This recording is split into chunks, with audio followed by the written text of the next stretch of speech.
My daughter, Ari, was born on June 17th, 2014, and by all accounts, those first 6 weeks of her life, she was happy and healthy.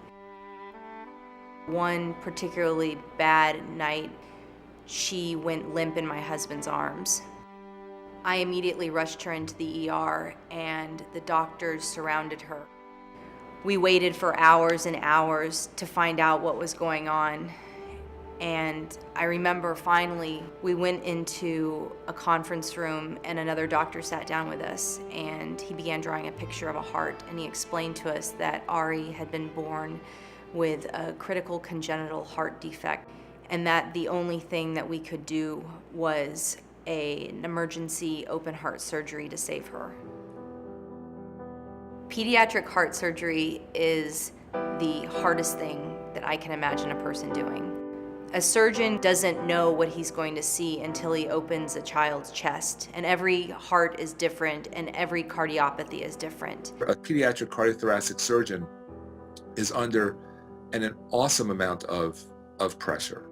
A baby's heart is the size of a walnut, and surgeons need to go in and move around structures that are as small and thin as a human hair, and they're doing that with their own two hands.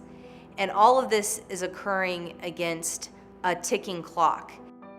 The surgeon is basically in a race to repair the heart and repair it well within a given time frame. Otherwise, there's going to be damage to the heart, to the brain, to the kidneys, to the other organs.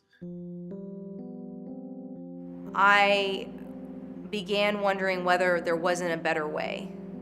Having something in your hand and being able to turn it any way you want, and to be able to cut it and open it up and see the inside, and to be able to physically hold it, to feel it, is something that can't be replicated on a computer. I've worked in product development the past few years, and we use 3D printing for prototyping purposes. And I began to think about whether 3D printing would have any application here.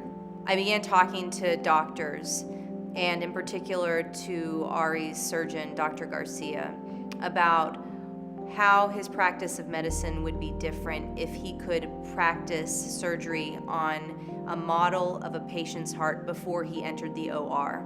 He told me that a tool like that would be worth $1 million to him. And I began talking to other doctors to see if the reaction was similar, and it was. To have one that you could actually open and look into and manipulate, that would be enormously attractive. 3D printing will give you the capability to develop treatments that were heretofore not available. Every single surgeon that we've given these models to have said that they have altered what they've done during the surgery based on what they saw in these models. If you've made the best possible planning, you will have the best possible outcomes. This is going to limit the number of surprises that we have intraoperatively. If the surgeon is well prepared for the surgery, then it's a better surgery. If it's a shorter surgery, then it's also decision making is performed but when you're looking at an MRI, when you have this in your hand, you can figure it out much quicker. Imagine if you could remove the ticking clock and a surgeon could practice surgery on a particular patient's heart before he ever opened her chest. They wouldn't feel the race against time because all the prep work would have been done in advance, and all they would have to do is execute the strategy that they had developed before they went into the operating room. That would be a game changer. 3D printing has advanced to the point where it has the potential to completely change the landscape of surgical planning. And the benefit of doing the study, the benefit of us making sure that this problem and this solution collide head on, is that more children get to live.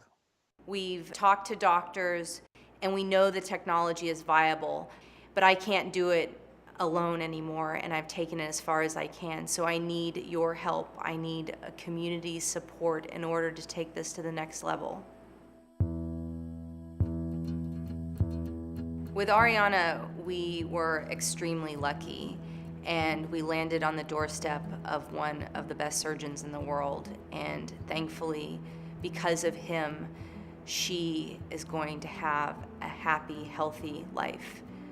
But I know that not every family is going to be as lucky as we were, and not every surgeon is the best surgeon, and I want every child to have the best surgery that their surgeon can provide them. Surgeons want this technology. Parents and families need this technology, and with your help, we can give it to them. Thank you.